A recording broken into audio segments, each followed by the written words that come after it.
elle court, la maladie d'amour dans le cœur des enfants de 7 à 77 ans.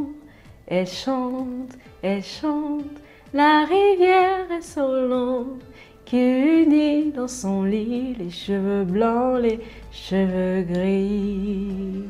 Si vous avez compris, aujourd'hui, on va parler des langages de l'amour et des actes qui disent « je t'aime ».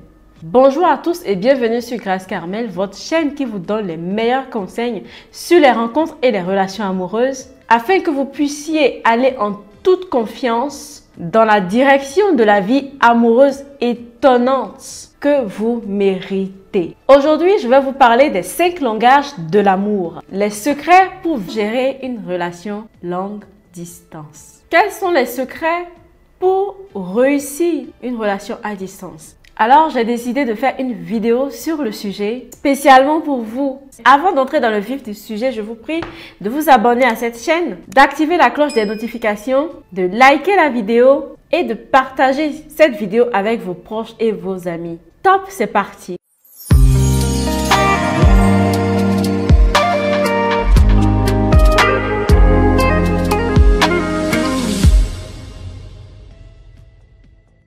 Est-ce un oui ou un non? Tu es dans une relation à distance ou tu envisages d'entrer dans une relation à distance et tu te demandes comment tu vas la gérer, comment tu vas pouvoir la gérer. Eh bien, la réalité est que si déjà les relations en elles-mêmes peuvent être déjà une lutte acharnée, la relation à distance est encore plus difficile, voire même très complexe, si vous ne savez pas comment vous y prendre. Avez-vous déjà été dans l'une de ces relations où vous pensez que vous faites tout ce que vous pouvez pour plaire à votre partenaire, mais il se sent toujours frustré et mal aimé? Je veux dire que vous travaillez dur toute la journée pour ramener de quoi manger à la maison et payer les factures, vous leur donnez des cadeaux, et vous faites même des corvées dans la maison, mais ils se sentent toujours mal aimés. Et vous vous demandez, que faut-il faire d'autre? Que veulent-ils de plus? C'est incroyablement frustrant et ennuyeux. Eh bien, la raison pour laquelle ils ne se sentent pas aimés est que vous ne parlez pas le langage d'amour. Vous ne parlez pas le même langage amoureux que votre partenaire. Selon Gary Chapman, et je pense que c'est tout à fait vrai, les gens ne reçoivent l'amour de la même manière. La plupart d'entre nous pensent que la façon dont nous voulons être aimés est la façon dont les autres aussi veulent être aimés. Mais ce n'est pas le cas. Il existe en fait 5 différents langages d'amour. C'est énorme parce que si vous ne parlez pas le même langage d'amour que votre partenaire, alors vous pourriez complètement rater votre vie de couple. C'est l'exemple d'un monsieur britannique, d'accord? Un Britannique, il est anglais, qui essayait de parler anglais à un autre individu qui, lui, était chinois. Ça ne va pas bien se passer parce qu'il ne va pas arriver tout simplement à se faire comprendre par ce monsieur chinois. Si vous voulez avoir une relation solide, vous devez absolument savoir comment vous et votre partenaire donnez et recevez de l'amour. Comment vous et votre partenaire arrivent à donner et recevoir de l'amour. Donc, les 5 langages de l'amour selon Gary Chapman sont les paroles valorisantes, les moments de qualité, les cadeaux, les services rendus et les contacts, le toucher. Donc, il y en a 5. Commençons par les paroles valorisantes. Si vous aimez les « je t'aime », les compliments, ou des mots significatifs par-dessus tout, les insultes seront particulièrement préjudiciables à votre relation. Si oui, alors c'est votre langage amoureux, tout simplement. Les paroles valorisantes. Et si vous découvrez que c'est le langage amoureux de votre partenaire, assurez-vous de lui faire de vrais compliments. Pour le rappeler très rapidement, chacun de nous avons un langage d'amour principal. C'est quoi le langage d'amour? Selon mon grand mentor Gary Chapman, connu du monde entier, ton langage d'amour est tout simplement comment tu reçois et tu donnes de l'amour à ton prochain. Il existe 5 langages d'amour selon Gary Chapman. Nous avons les paroles valorisantes, les moments de qualité, les cadeaux, les services rendus et le contact physique. Je donne un exemple. Les compliments et les mots d'affirmation peuvent être faits à distance. Les paroles valorisantes, les compliments, les mots d'affirmation peuvent être faits à distance. Si c'est votre langage d'amour, alors ce serait facile pour vous d'être dans une relation à distance. Parce que votre partenaire peut vous le faire même de loin, même de très loin. Encore une fois, si votre langage d'amour est le temps de qualité, si vous priorisez les temps de qualité avec votre partenaire, votre partenaire est à l'autre bout du monde, voire même absent. Et si quelqu'un d'autre vous apportait cette étreinte, ce toucher de la main, ce contact, ces moments de qualité, il y a de nouveau un problème. Les actes de service, par exemple, les services rendus, par exemple, cette personne n'est pas là non plus pour le faire.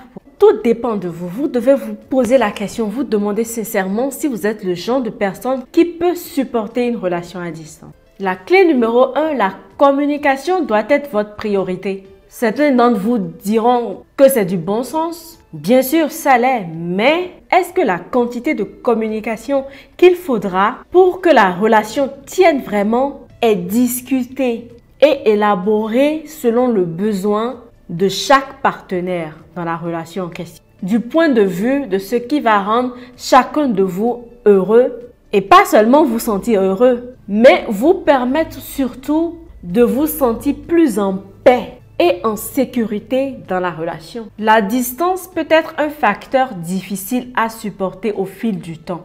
Vous devez donc améliorer la communication entre vous dès le départ et être très honnête les uns envers les autres. Si votre partenaire a besoin d'un texto de bonjour le matin et de vous entendre le soir avant d'aller dormir, tous les jours, tu es obligé de le faire.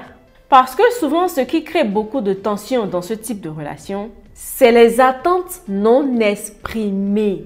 L'un des partenaires peut penser que c'est normal de se parler matin et soir parce que de toute façon, vous êtes à distance. Et l'autre peut se dire, mais non, on s'est parlé juste hier soir.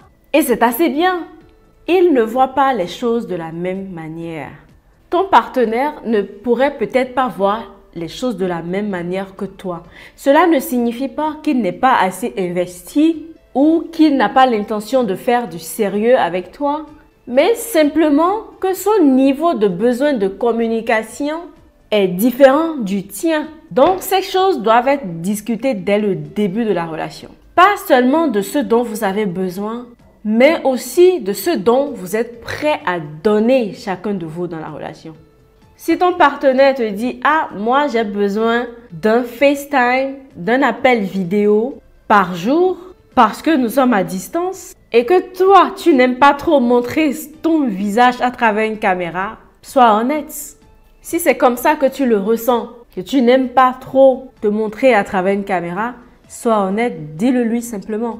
Parce qu'il est préférable que vous soyez sur la même longueur d'onde et de bien faire les choses. Donc, encore une fois, la communication doit être une priorité. Mais vous devez exposer les besoins et aussi ce que vous êtes prêt à consacrer, à sacrifier et à donner dans la relation. Le deuxième langage amoureux est le temps de qualité. Si vous appréciez passer du temps avec votre compagnon ou votre partenaire, un moment de qualité au cours duquel on vous accorde une attention totale et sans partage, c'est-à-dire un tête-à-tête, le téléphone éteint, sans aucune distraction. Si c'est de cette façon que vous vous sentez aimé, les rendez-vous annulés et le fait de ne pas se sentir écouté seront particulièrement blessants pour vous. Et si c'est le langage amoureux de votre partenaire, apprenez à mieux l'écouter. Établissez davantage le contact visuel et passez plus de temps avec lui ou avec elle. Passez plus de temps avec votre partenaire dont le langage amoureux est le temps de qualité qu'avec votre téléphone ou au bureau, par exemple. Demandez-lui ce qu'il aime faire ou demandez-lui ce qu'elle aimerait faire avec vous. Puis, planifiez-le. Ne présumez surtout pas ce que il ou elle aimerait faire ou n'aimerait pas faire parce que vous pourriez bien vous tromper. Demandez plutôt. Ce serait plus simple pour vous. Le troisième langage de l'amour est le fait d'aimer recevoir des cadeaux. Ok, on ne va pas se mentir, nous aimons tous recevoir des cadeaux. Et c'est bientôt les fêtes, on est en période de fête, c'est bientôt Noël, c'est bientôt le Nouvel An. Alors, pensez à faire des cadeaux à votre partenaire si vous savez que son langage amoureux, c'est les cadeaux, d'accord?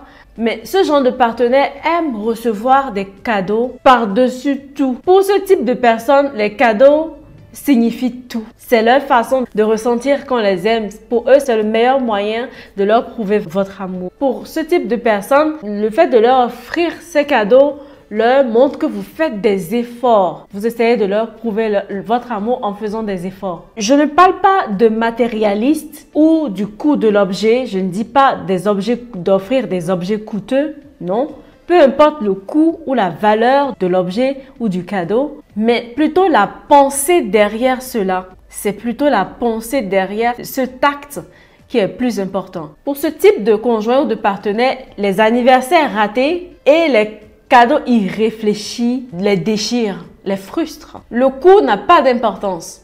D'accord? Le coût de l'objet, le montant, combien ça vous a coûté, vous n'avez pas besoin de dépenser des sommes faramineuses. C'est plutôt la pensée. Le fait de penser à lui faire plaisir. Ça peut être une simple carte de vœux, ça peut être des fleurs même cueillies dans un jardin, ou tout simplement une petite note le matin lui disant « ma chérie » ou « mon chéri, je t'aime ». Voilà, en dessinant un petit cœur, voilà. Soyez honnête et franc sur le sujet dès le début de la relation. Quand et comment communiquer selon votre emploi du temps et vos occupations. Cela évite beaucoup les frustrations et les mésententes. Vous devez structurer les choses et avoir un plan. Combien d'appels par jour, par mois, par semaine?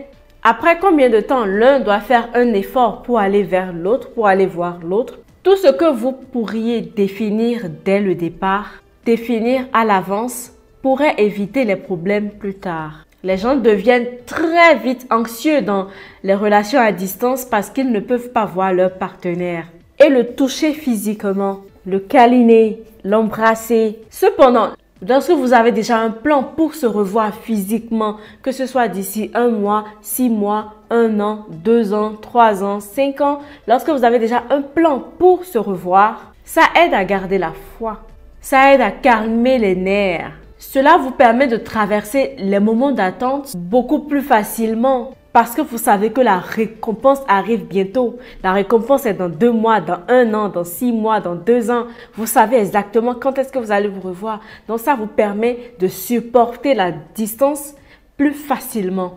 Quand tu ne sais pas quand est-ce que la récompense arrive, quand est-ce que vous allez finalement vous revoir, vous mettre ensemble et vivre physiquement ensemble, il est très facile de perdre de vue les objectifs et de s'attirer les problèmes. C'est pourquoi je pense qu'il est très sage d'avoir une structure et des délais convenus pour vous voir et améliorer les choses. La clé numéro 2 pour faire fonctionner une relation à longue distance est la spontanéité. Il faut être spontané. Nous venons de parler de structure et je crois fortement qu'il faut mettre en place une structure. Mais cela ne veut pas dire qu'il ne faut pas être spontané. Il faut donner un peu de saveur à la relation, un peu de goût à la relation. Vous pouvez peut-être organiser une visite surprise par exemple, en fonction de la relation que vous entretenez. Aujourd'hui, avec Internet, il est très facile d'acheter un bouquet de fleurs ou des plaquettes de chocolat par exemple et de les faire livrer à votre partenaire à son adresse. Cela se fait même de plus en plus. Cela peut être aussi une photo, une vidéo spéciale dédicacée pour lui par exemple, juste pour lui donner le sourire. Tout ce que vous pouvez faire ou lui envoyer pour égayer la journée de votre partenaire, faites-le. Faites des surprises pour casser un peu le rythme. Et encore, je pense que la spontanéité aide vraiment à renforcer les liens, à renforcer la relation. Bien sûr, vous devez apprendre à bien connaître votre partenaire avant de décider de faire un choix de surprise et ajouter cela à votre formule de comment faire fonctionner une relation à distance, ok?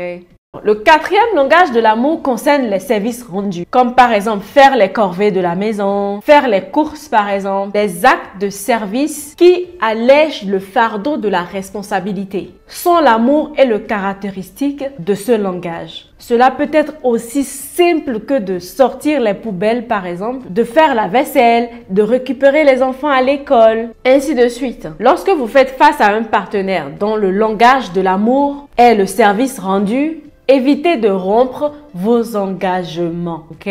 Sans quoi ils ne se sentiront pas aimés. Et pour finir, le toucher physique, le contact. Le dernier langage de l'amour, le cinquième, c'est le contact, le toucher physique. Cela ne signifie pas nécessairement le sexe, d'accord? Mais si les câlins, se tenir la main et les toucher réfléchis sont les choses les plus importantes pour vous, cela pourrait être votre langage d'amour. Et surtout si la présence physique est cruciale pour vous, il pourrait être un indicateur également. Il pourrait également être un indicateur. Alors, si le toucher, la présence physique est votre langage amoureux, tout type de négligence, tout type d'abus détruirait vos relations. Voilà.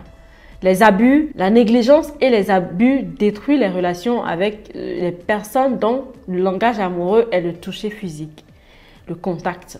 Alors, des 5 langages de l'amour que je viens de citer, lequel vous parle le plus? Lequel vous interpelle? Quel est celui qui vous identifie? Bien sûr, nous pourrions aimer tous ces 5 choses, mais l'une d'elles devrait résonner le plus avec vous. Fermez les yeux 1 minute et pensez vraiment à chacune d'entre elles, à chacune des 5 langages de l'amour. Et imaginez votre partenaire en train de les faire pour vous, que ce soit les paroles valorisantes, que ce soit les cadeaux, que ce soit le service rendu, que ce soit le toucher. Imaginez que votre partenaire est en train de les faire pour vous, chacune d'elles. Concentrez-vous vraiment pour voir ce que vous ressentirez une fois qu'on vous fait ces 5 choses. Cela vous permettra de comprendre quel est votre langage amoureux. Et si vous rencontrez toujours des difficultés à comprendre votre langage amoureux ou le langage amoureux de votre partenaire, examinons d'une autre façon ou essayons de comprendre d'une autre façon votre langage amoureux. Repartons un peu dans le passé, d'accord? Repartons un peu dans le passé et examinons d'abord votre enfance. Comment vos parents vous ont-ils exprimé leur amour? Qu'est-ce qui vous fait sentir aimé? Tout cela se traduit aujourd'hui dans la façon dont vous donnez et recevez de l'amour. Quel est votre premier réflexe quand vous voulez montrer à quelqu'un que vous l'aimez? Faites confiance à votre instinct, faites-vous confiance et vous allez pouvoir déterminer quel est votre langage de l'amour. Qu'est-ce qui vous parle le plus? Qu'est-ce qui vous permet de vous sentir le plus aimé? Et la dernière manière de reconnaître votre langage amoureux est de replonger, même si c'est difficile, est de replonger dans vos blessures du passé. Aussi douloureux que ce soit, c'est une exploration qui peut vous aider à faire de la lumière sur votre langage amoureux.